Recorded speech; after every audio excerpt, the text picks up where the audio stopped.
교무부장은 그 뒤에 혼잣말처럼 중얼거렸어요. 원, 나이가 좀 많아야 일을 제대로 하지. 박무석이 바닥이 무너져라 쿵쿵 소리를 내며 거칠게 다가와서 만식의 멱살을 잡고 흔들었어요. 다 늙어서 경비원이나 하는 주제에 우리의 앞길 막지 마. 만식의 몸이 얼어붙었습니다. 안녕하세요. 뜨는 사연 오늘의 이야기는 고등학교 경비원으로 일하는 63세의 만식 씨의 이야기로 나이가 많다고 무시당하는 일상 속에서도 꿋꿋이 자신의 책임을 다하며 살던 중 엄청난 일을 겪게 되는 이야기입니다. 구독과 좋아요를 눌러주시면 이야기를 만드는데 큰 힘이 됩니다. 새벽 5시 도시가 잠들어 있을 때 만식은 이미 일어나 있었습니다. 낡은 아파트 창문 사이로 스며드는 희미한 빛을 받으며 그는 천천히 몸을 일으켰지요. 63세의 나이가 무색할 만큼 건장한 체격에 다부진 몸이었지만 관절은 세월을 비껴갈 수 없는지 뻣뻣하게 굳어 있었습니다. 학교까지 가는 길은 조용했습니다. 가로등 불빛 아래로 낙엽들이 바스락거리며 떨어졌어요. 만식은 걸음걸음마다 과거를 밟고 있는 것만 같았습니다. 교문 앞에 도착한 만식은 빗자루를 들었습니다. 쓸고 또 쓸었습니다. 낙엽들이 바람에 날려 다시 흩어져도 그는 묵묵히 빗자루질을 계속했습니다. 이것이 그의 일이었으니까요. 첫 번째 등교생이 나타났습니다. 이어폰을 꽂고 핸드폰을 보며 들어오고 있었어요. 아이고, 학생 일찍 등교하네요. 만식이 웃으며 인사를 건넸지만 대답은 돌아오지 않았습니다. 학생은 이미 교문을 지나가고 있었어요. 학생들에게 그는 투명인간이나 다름없었습니다. 그저 지나쳐가는 교문과 같은 존재였지요. 오전 9시가 되자 교무실에서 전화가 걸려왔습니다. 지킴이 선생님, 잠깐 올라와 보세요. 교무부장 선생님의 목소리였어요. 만식은 빗자루를 세워두고 교무실로 향했습니다. 복도를 걸으며 그는 벽에 걸린 학교 연역을 바라봤어요. 안전한 학교, 행복한 학교라는 교훈이 눈에 들어왔습니다. 아, 지킴이 선생님. 오늘 오후에 교육청에서 나오시는 분 있어요. 현관 앞 화단 좀 깔끔하게 정리해 주세요. 네, 알겠습니다. 창고 쪽도 한번 둘러보시고요. 요즘 학생들이 그쪽에서 뭘 하는 것 같던데. 아, 참, 그리고 교문 들어오는 차량 통제 좀 적당하게 하세요. 학부모 민원이 많이 들어와서 힘들다고요. 만식은 고개를 끄덕였어요. 교무부장은 그 뒤에 혼잣말처럼 중얼거렸어요. 원. 나이가 좀 많아야 일을 제대로 하지. 교무부장은 언제나 이런 식이었어요. 기분대로 지시하고 또 언제 그랬냐는 듯 말을 바꾸고 말이에요. 사실 여지껏 만식이 차량 통제를 잘했었어요. 학교 안전에 위협이 되지 않는 선에서요. 그런데 얼마 전 교무부장이 학교 주차장이 주민주차장이냐, 나이가 많아서 일하기 힘들면 그냥 집에서 쉬라고 하며 막말을 하는 바람에 그 뒤로 차량 통제를 엄격하게 한 것인데 호칭만 지킴이 선생님이라고 불렀지 완전히 부하 부리듯 했습니다. 오후가 되자 만식은 창고 근처를 돌아보기 시작했습니다.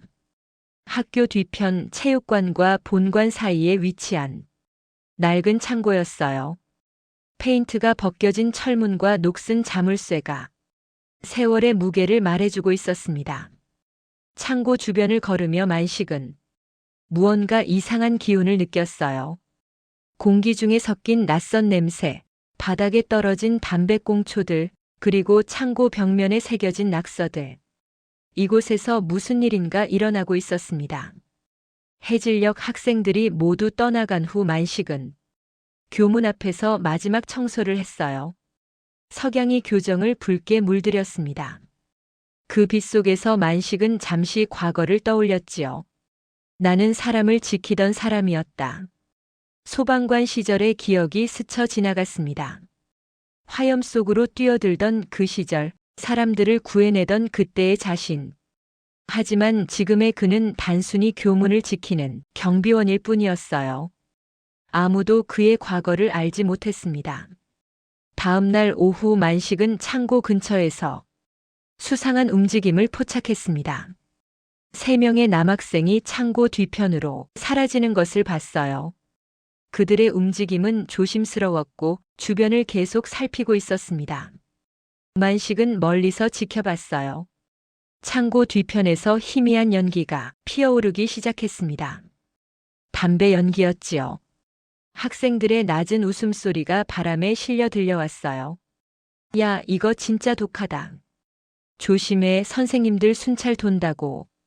괜찮아, 여기까지는 안 와. 만식은 조금 더 가까이 다가갔습니다. 창고 옆 나무 뒤에 숨어 상황을 살폈어요. 3 학생은 담배를 돌려가며 피우고 있었습니다. 그중 1명은 체격이 건장했고 다른 2명은 그를 우러러보는 듯 했어요. 야, 그놈 잘 있냐? 덩치가 큰 학생이 갑자기 말했습니다. 창고 안에 있을 거야. 아직 안 풀었겠지? 확인해 볼까? 3 학생 중 하나가 창고 문을 열었어요. 만식은 그 순간 창고 안에서 들려오는 희미한 신음소리를 들었습니다. 누군가 거기 있었어요. 아직 정신 못 차렸네. 학생들의 키득거리는 웃음소리가 더욱 커졌습니다. 만식의 가슴이 뛰기 시작했어요. 뭔가 심각한 일이 벌어지고 있었습니다. 창고 안을 들여다보려 했지만 각도상 내부가 잘 보이지 않았어요. 하지만 분명히 누군가 그 안에 있었고 자유롭게 움직일 수 없는 상태인 것 같았습니다. 만식은 망설였어요. 직접 나서야 할지 아니면 다른 선생님께 알려야 할지.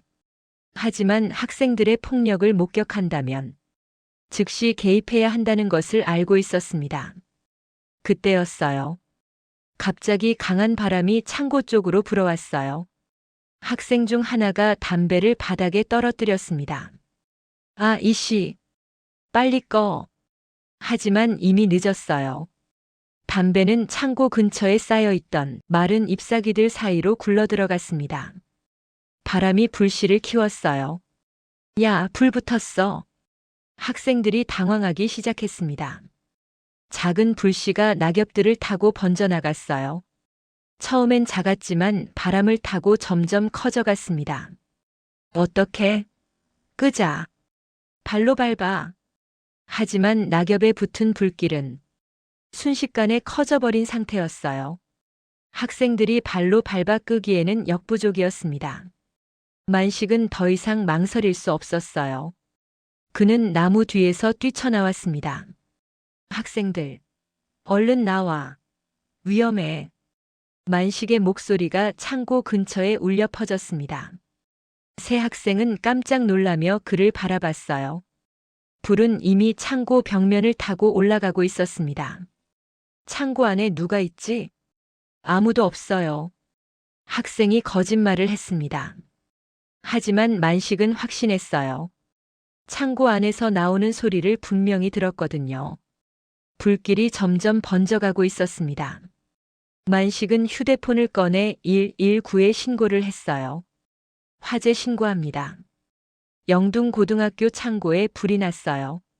학생들은 선생님들께 알리고 소학이 찾아와 학생들에게 소리쳤지만 그들은 아시 몰라 하며 도망치고 있었습니다. 만식은 혼자였어요. 아직 큰 불은 아니었지만 오래된 나무로 된 창고는 한번 불이 붙으면 순식간에 화염에 휩싸일 것이 분명했습니다. 그런데 바로 그 순간 만식의 머릿속에 15년 전의 악몽이 되살아났습니다. 아이가 안에 있어요. 제발 우리 아이를 구해주세요. 당시 5층 빌라 화재 현장에서 울부짖던 어머니의 목소리. 하지만 그는 들어가지 못했습니다. 동료들이 극구 말렸고 안전을 위해 살수차가 들어올 때까지 기다리라고 했습니다. 하지만 좁은 골목 사이마다 주차되어 있던 차들로 살수차는 들어오기 힘든 상황이었고 기다리는 동안 불길은 더욱 거세졌습니다. 겨우 동료들을 뿌리치고 들어갔지만 순식간에 눈앞에 그 아이와 만식 사이에 폭발이 일어나 결국 그 아이를 구할 수 없었어요. 만식은 그때의 일로 몸에 큰 화상을 입었고 아이를 구하지 못한 상실감과 트라우마로 더 이상 소방직을 할 수 없어 그만두었던 것입니다. 만식은 그때의 일을 결코 잊을 수가 없었습니다. 으아! 과거와 현재가 뒤섞이며 만식은 자신도 모르게 두 손으로 머리를 감싸주며 소리를 질렀습니다. 15년 동안 가슴 깊숙이 묻어두었던 감정이 한순간에 터져나온 것이었습니다. 하지만 바로 그때 창고 안에서 희미하게 말소리가 들려왔습니다. 살려주세요. 도와주세요. 만식의 몸이 얼어붙었습니다. 학생의 목소리였습니다. 그 순간 만식의 머릿속에서 무언가가 딸깍 소리를 내며 맞물렸습니다. 15년 전의 후회, 15년 동안의 자책, 그리고 지금 이 순간의 선택이 하나로 연결되었습니다. 이번에는 반드시. 만식은 근처에 있던 수도꼭지로 달려가 옷을 흠뻑 적셨습니다. 차가운 물이 온몸을 적시는 순간 그의 정신이 또렷해졌습니다. 소방관 이만식이 되살아나고 있었습니다. 젖은 옷으로 입과 코를 막고 연기가 자욱한 창고 안으로 뛰어들었습니다. 시야가 거의 보이지 않았습니다. 매캐한 연기가 폐를 찌르듯 들어왔지만 그는 멈추지 않았습니다. 어디 있니? 어디에 있어? 바닥을 더듬어가며 소리쳤습니다. 그러다가 창고 가장 안쪽 구석에서 웅크리고 있는 작은 몸을 발견했습니다. 괜찮다, 괜찮아. 아저씨가 왔어. 아이는 의식을 잃은 상태였습니다. 만식은 그를 등에 업고 출구를 향해 기어갔습니다. 그런데 바로 그때 타들어가던 천장보가 무너져 내렸습니다. 불타는 나무 기둥이 만식의 어깨와 팔을 강타했습니다. 살같이 지글지글 타는 고통이 온몸을 관통했습니다. 타는 냄새와 함께 극심한 통증이 몰려왔습니다. 하지만 그는 멈추지 않았습니다. 이를 악물고 비틀거리며 창고 밖으로 나와 학생을 안전한 곳에 눕힌 후에야 털썩 주저앉았습니다. 15년 만에 드디어 의식이 희미해져가는 가운데 소방차 사이렌 소리가 들렸고 만식의 입가에는 평화로운 미소가 번졌습니다. 마침내 그는 해낸 것이었습니다. 만식이 의식을 되찾았을 때 그는 병원 응급실에 있었습니다. 어깨와 팔에 붕대가 감겨 있었고 화상으로 인한 통증이 온몸을 엄습했어요.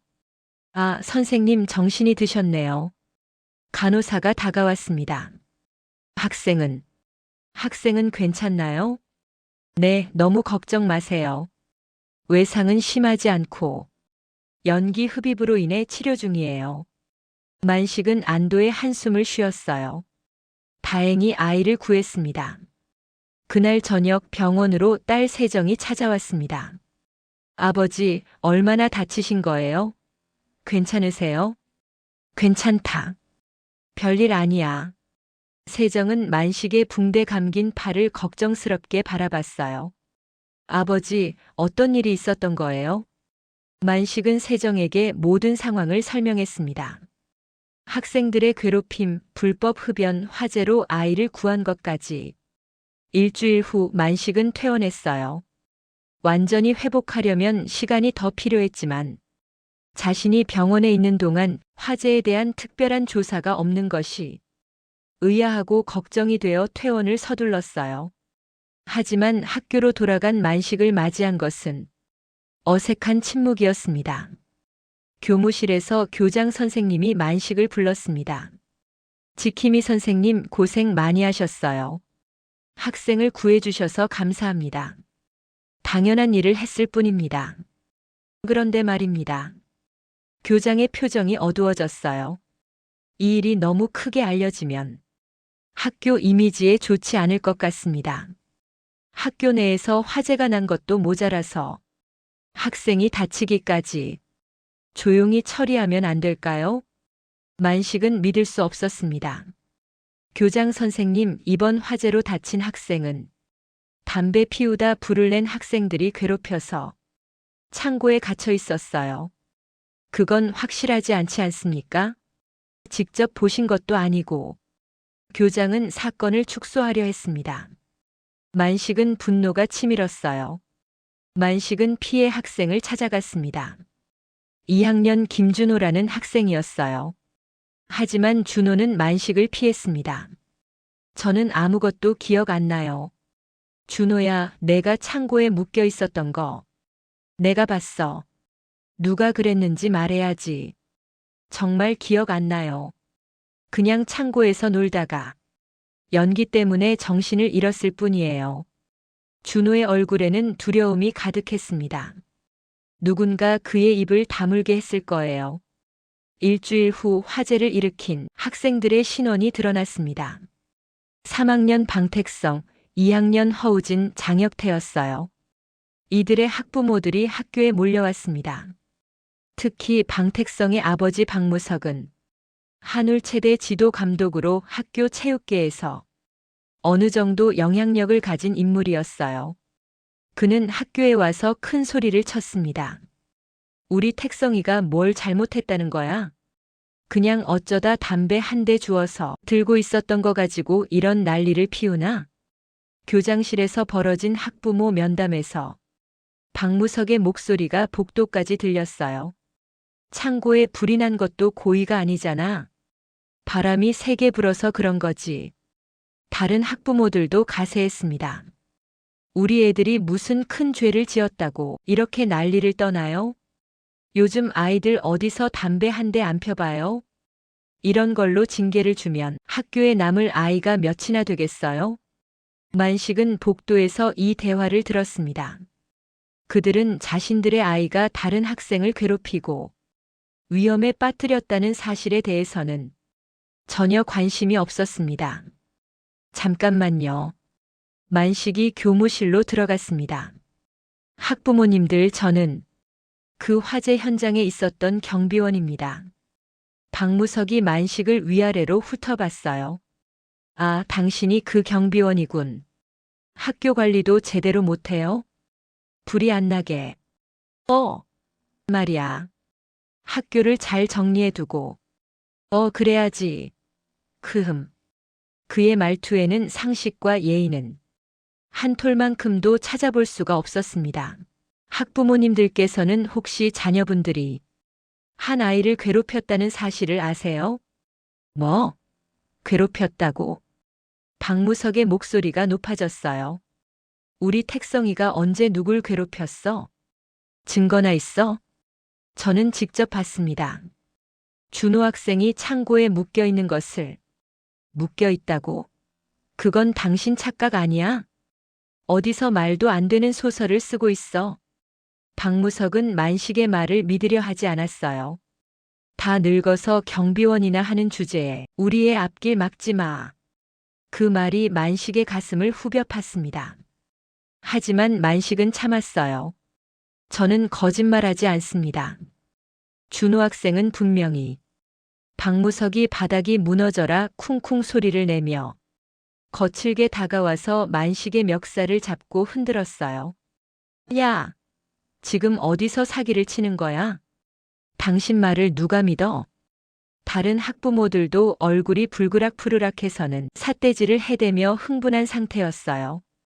교장은 중재하려 했지만 소극적이었습니다. 자, 모두 진정하시고 정확한 조사가 필요할 것 같습니다. 조사는 무슨 증거도 없으면서. 결국 그날 면담은 아무런 결론 없이 끝났어요. 박무석은 나가면서 만식에게 말했습니다. 당신 함부로 입을 놀렸다가는 가만 안 둘 줄 알아. 다음 날 만식은 더 큰 충격에 빠졌습니다. CCTV 기록을 확인해 보니 화재 당일 창고 근처 영상이 삭제되어 있었어요. 어떻게 된 거죠? 만식이 교무부장에게 물었습니다. 글쎄요. 시스템 오류인 것 같은데. 하필 그날 기록만. 교무부장의 대답은 얼버무리는 시기였어요. 분명히 누군가 의도적으로 삭제한 것이었습니다. 학생들의 진술도 번복되었어요. 처음에는 화재 당시 창고 근처에 있었다고 했던 학생들이 갑자기 기억이 나지 않는다고 말을 바꿨습니다.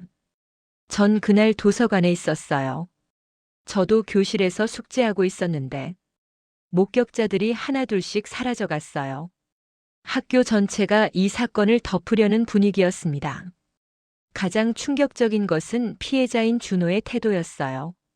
제발 그만해 주세요. 저는 정말 아무것도 기억 안 나요. 준호는 만식을 피했고 대화를 거부했습니다. 준호야, 그날 넌 화재로 죽을 뻔했어. 왜 이러는 거야? 전 그냥 창고에서 연기 때문에 쓰러진 거예요. 구해달라고 한 적 없어요. 준호의 말에 만식은 절망했습니다. 그날 오후 학교 정문에서 기다리고 있던 중년 여성이 말을 걸어왔어요. 혹시 저희 준호 구해주신 선생님이세요? 네, 그런데 누구세요? 저는 준호 엄마예요. 정말 감사합니다. 우리 준호 구해주셔서 병원에 계실 때는 경황이 없어서 찾아뵙지도 못했어요. 아, 네, 저는 괜찮습니다. 그녀의 눈가는 부어 있었어요. 울었던 흔적이 역력했습니다. 어머님, 준호에게 안 좋은 일이 있었던 거 아세요? 준호 어머니는 주위를 살피며 조심스럽게 말했어요. 우리 준호가 그 아이들한테 계속 괴롭힘을 당하고 있었어요. 돈을 뜯기기도 하고 맞기도 하고. 그럼 왜 신고를 안 하셨어요? 학교에 얘기를 해봤어요. 하지만 오히려 더 심해졌어요. 그래서 준호가 더 이상 하지 말라고 하더라고요. 준호 어머니의 목소리가 떨렸습니다. 이번 일로 이제는 더 이상 학교에 있을 수도 없게 됐어요. 교무부장님이 전학을 가는 게 좋겠다고 하시네요. 만식은 또다시 누군가를 지키지 못한다는 생각에 가슴이 찢어질 것 같았어요. 며칠 후 저녁 만식의 집에 딸 세정이 다시 찾아왔습니다. 이번에는 서류 가방을 들고 있었어요. 아버지, 그 사건에 대해서 좀 더 자세히 얘기해 주세요. 교육청 감사관으로서 정식으로 조사를 시작하려고 합니다. 만식은 놀랐어요. 사실 딸 세정이 교육청에서 일하는 건 알고 있었는데 이렇게 조사를 진행하는 직무까지 하고 있는 줄은 몰랐거든요. 그래도 될까? 너한테 지장 있으면 안 되는데. 아버지, 이건 제가 꼭 해야 할 일이에요. 학교 폭력 그리고 안전관리 소홀은 교육청에서 반드시 조사해야 할 사안입니다. 세정은 전문적인 모습으로 변해 있었어요. 만식은 학교에서 이번 일을 은폐하려는 움직임, 불을 내고 학생을 괴롭힌 가해자들의 학부모 태도까지 빠짐없이 말해주었습니다. 세정은 자신의 아버지가 당한 일을 알게 되고 분노에 치를 떨었어요. 결코 가만두지 않으리라 다짐하면서요. 일주일 후 세정이 학교에 나타났습니다. 교육청 감사관 신분증을 목에 걸고 공식적으로 감사에 들어간 것이었어요. 영둥고등학교 교장 선생님이세요? 네, 그런데 교육청 감사관 김세정입니다. 최근 발생한 화재 사건과 관련하여 감사를 실시하겠습니다. 교장의 얼굴이 하얗게 질렸어요. 세정은 체계적으로 조사를 진행했습니다. 먼저 CCTV 삭제 경위를 추궁했어요. CCTV 기록이 왜 삭제되었습니까? 시스템 오류라고 들었습니다. 시스템 오류라면 복구가 가능할 텐데요. 전문 업체에 복구 의뢰는 하셨나요? 교장은 답변을 회피했어요. 세정은 다음으로 학생들을 개별적으로 면담했습니다. 공식적인 조사라는 분위기 때문인지 학생들의 반응이 달랐어요. 혹시 화재 당일 창고 근처에서 무엇을 목격했나요? 처음에는 학생들이 모른다고 했지만 세정이 휴대폰 포렌식 조사 가능성을 언급하자 분위기가 바뀌었습니다. 사실 저희 반 단톡방에서 얘기가 많이 나왔어요. 한 학생이 조심스럽게 입을 열었어요. 어떤 얘기요? 방택성 무리가 김준호를 괴롭혔다는 얘기요. 사진도 찍어서 올렸었는데 세정은 즉시 단톡방 대화 내용과 사진들을 확보했습니다. 삭제된 CCTV와 달리 학생들의 휴대폰에는 증거들이 고스란히 남아 있었어요. 가장 결정적인 증거는 방태성이 직접 찍어서 올린 사진이었습니다. 김준호가 창고에 묶여 있는 모습이 선명하게 담겨 있었어요. 이게 언제 찍힌 사진인가요? 화재 나던 날 아침이에요. 방태성이가 자랑하려고 찍은 거예요. 또한 세정은 만식의 병원 진단서와 화상 치료 기록도 확보했습니다.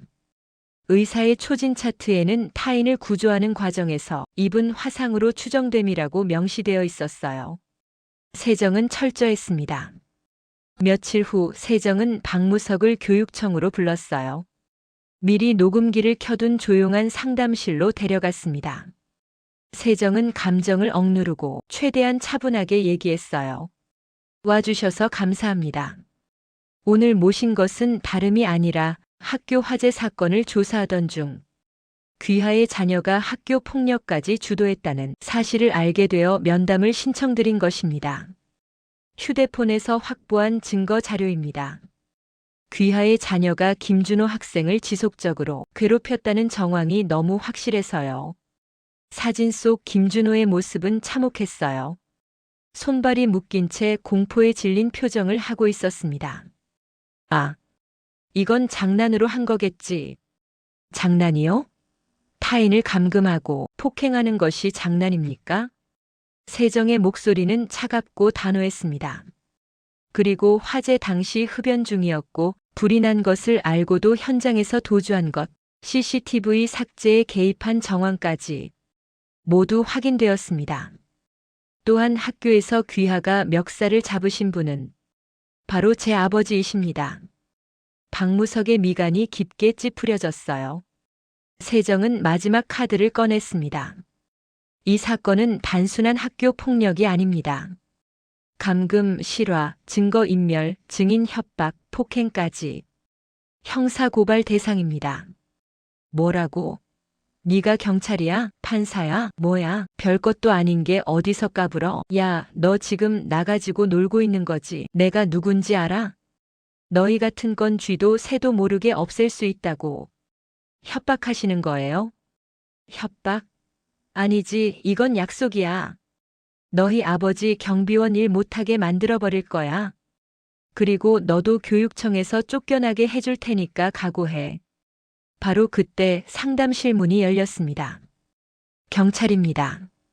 2명의 경찰이 들어왔어요. 뭐야? 박무석이 당황했습니다. 교육청 공무원에 대한 협박 및 공무집행방해 현행범으로 체포합니다. 잠깐만, 이게 무슨... 뒤이어 들어온 한 형사가 말을 이었어요. 교육청 감사관에 대한 협박, 업무방해, 그리고 앞서 저지른 불법 행위들까지 죄목이 꽤 많네요. 세정이 녹음기를 보이며 말했습니다. 형사님, 지금 상황 다 녹음해 두었어요. 이런 식으로 함정을 파다니.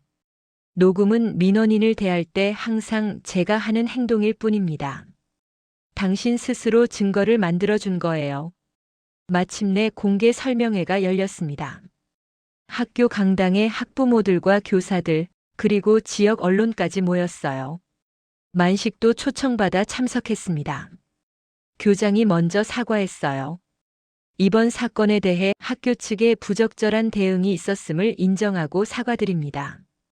하지만 학부모들의 분노는 쉽게 가라앉지 않았어요. 지금까지 왜 숨기고 있었습니까? 우리 아이들 안전은 누가 책임집니까? 어떤 학부모는 만식을 가리키며 소리쳤어요. 능력도 없는 사람이 영웅 행세하려고 이를 키운 거 아닙니까? 강당이 술렁거렸습니다. 하지만 세정이 차분하게 일어났어요. 증거를 보시죠. 대형 스크린에 휴대폰에서 확보한 사진들이 나타났습니다. 김준호가 묶여있는 모습, 학생들의 단톡방 대화, 그리고 만식의 화상 진단서까지. 지킴이 선생님은 자신의 위험을 무릅쓰고 학생을 구했습니다.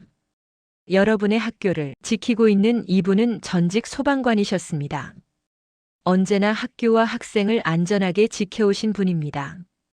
세정의 말이 끝나자 조심스럽게 한쪽에서부터 박수가 시작되었고 감사와 존경의 말들이 들렸습니다. 그때 김준호가 일어났습니다. 그동안 침묵을 지키던 아이였어요. 저도 할 말이 있어요. 준호는 만식에게 깊이 고개를 숙였습니다. 지켜주셔서 정말 감사합니다. 그 순간 강당 전체에서 박수가 터져 나왔어요. 만식의 눈에 눈물이 고였습니다. 준호의 어머니도 일어났어요. 정말 감사합니다. 우리 준호 목숨을 구해주셔서. 설명회가 끝난 후 만식은 교정을 걸었습니다.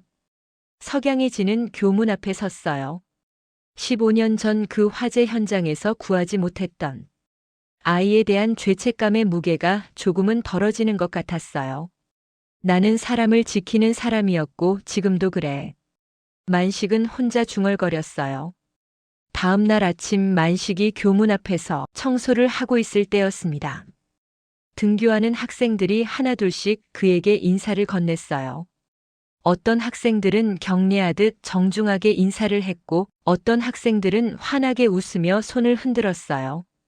특히 준호는 만식에게 깊이 인사를 했어요. 선생님 안녕하세요. 응, 준호야.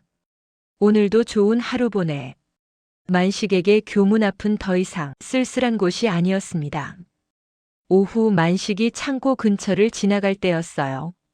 새로 설치된 CCTV가 반짝거리고 있었습니다. 교육청의 지시로 사각지대를 모두 없앤 것이었죠. 창고는 말끔히 정리되어 있었어요. 화재 흔적은 모두 복구되었고 창고 문에는 새로운 자물쇠가 달려 있었습니다. 그리고 문에는 작은 팻말이 붙어 있었어요. 안전 제일 이곳을 지켜준 이만식 지킴이 선생님께 깊은 감사를 드립니다. 만식은 그 팻말을 보며 잔잔한 미소를 지었어요. 해질 무렵 만식은 교문 앞에서 마무리 정리를 하고 있었습니다. 세정이 찾아왔어요. 아버지, 오늘 교육청에서 전달 사항을 받았어요. 아버지를 모범 지킴이 선생님으로 표창하겠다고 하세요. 그리고 전국 학교 안전 교육 강사로도 추천하고 싶다고 하더라고요. 만식은 당황했어요. 그런 거창한 건 필요 없어. 나는 그냥.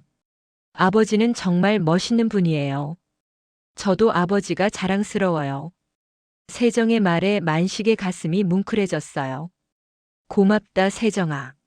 아버지, 앞으로도 학생들을 잘 지켜주세요. 그래, 그럴게. 그날 밤 만식은 오랜만에 깊이 잠들었습니다. 15년 만에 처음으로 악몽 없이 평안한 잠이었습니다. 오늘 전직 소방관 만식의 이야기에서는 사회적 편견과 무시를 이겨내는 것은 결국 자신의 신념과 행동이라는 것을 다시 한번 깨닫게 해줍니다. 진정한 영웅은 화려한 무대가 아닌 일상에서 탄생하는 것입니다. 오늘의 뜨는 사연을 마칩니다. 구독과 좋아요를 해주시는 모든 분들 건강하시고 행복하세요. 여러분의 사연을 보내주시면 원하시는 대로 만들어 올려드립니다. 지혜롭게 삶을 살아오신 여러분들의 댓글로 따뜻해지는 공간이 되기를 희망합니다. 감사합니다.